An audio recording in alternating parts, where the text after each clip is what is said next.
Husband ने एक flat खरीदा और वो फ्लैट जॉइंट नाम से लिया था, मतलब अपनी वाइफ के साथ ही लिया था, ठीक है? फिर उसके बाद हस्बैंड और वाइफ के बीच में कुछ डिस्प्यूट्स आ गए। तो हस्बैंड का क्लेम था कि ये जो फ्लैट के पैसे हैं, इसमें सारे पैसे जो हैं मैंने दिए थे और वाइफ जो है वो बस नाम की को-ओनर है। तो हस्बैंड ने कोर्ट से कहा कि जो सेल डीड है वो मेरे नाम करवा दो। अब ट्रायल कोर्ट ने सूट तो डिसमिस कर दिया।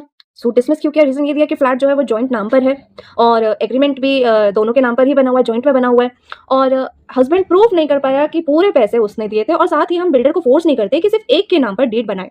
तो सिंपल है, जॉइंट प्रॉपर्टी है तो दोनों के नाम ही रहेगी। अब यहाँ ट्विस्ट आता है, हाई कोर्ट यहाँ ये एक चीज़ देखती है, क्या जो ये सिविल कोर्ट है यानी कि ट्रायल कोर्ट है, क्या इसके पास पावर है इस केस को डिसाइड करने की?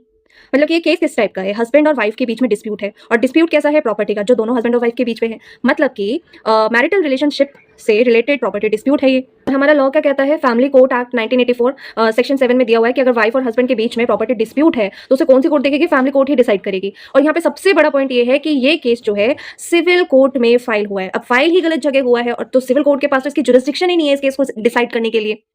और जुरिस्डिक्शन का कॉन्सेप्ट क्या है कि अगर उस कोर्ट के पास पावर ही नहीं है उस केस को डिसाइड करने की, तो उसकी जजमेंट जो है इनवैलिड हो जाती है और ऐसी जजमेंट कानूनी तौर पर एग्जिस्ट ही नहीं करती। अब इस केस में रेस जुडिकाटा का इशू राइज हो रहा है। हस्बैंड कहता है कि अगर ट्रायल कोर्ट का जजमेंट रह गया इन फ्यूचर तो इस केस में प्रॉब्लम आएगी, मतलब रेस जुडिकाटा का इशू उठेगा। तो यहाँ पर हाई कोर्ट कहता है कि रेस जुडिकाटा तभी अप्लाई होता है अगर कोर्ट कॉम्पिटेंट हो, अगर जजमेंट को किसी कॉम्पिटेंट कोर्ट ने दिया हो। यहाँ तो कोर्ट ही कॉम्पिटेंट नहीं है, इसलिए यहाँ रेस जुडिकाटा अप्लाई नहीं होगा। तो हाई कोर्ट ने फाइनल डिसीजन दिया, अपील अलाउड कर दी गई, ट्रायल कोर्ट की जजमेंट को सेट असाइड कर दिया गया और केस को फैमिली कोर्ट के पास वापस भेजा गया और डायरेक्शन दी कि फैमिली कोर्ट इस केस में 6 मंथ के अंदर अंदर फाइनल डिसीजन करें। तो शेयर कीजिए इस रील को अपने किसी जानकारी को जिनको इसकी बहुत ज़रूरत है और ऐसे ही लीगल इन्फॉर्मेशन और जजमेंट्स के लिए फॉलो करें।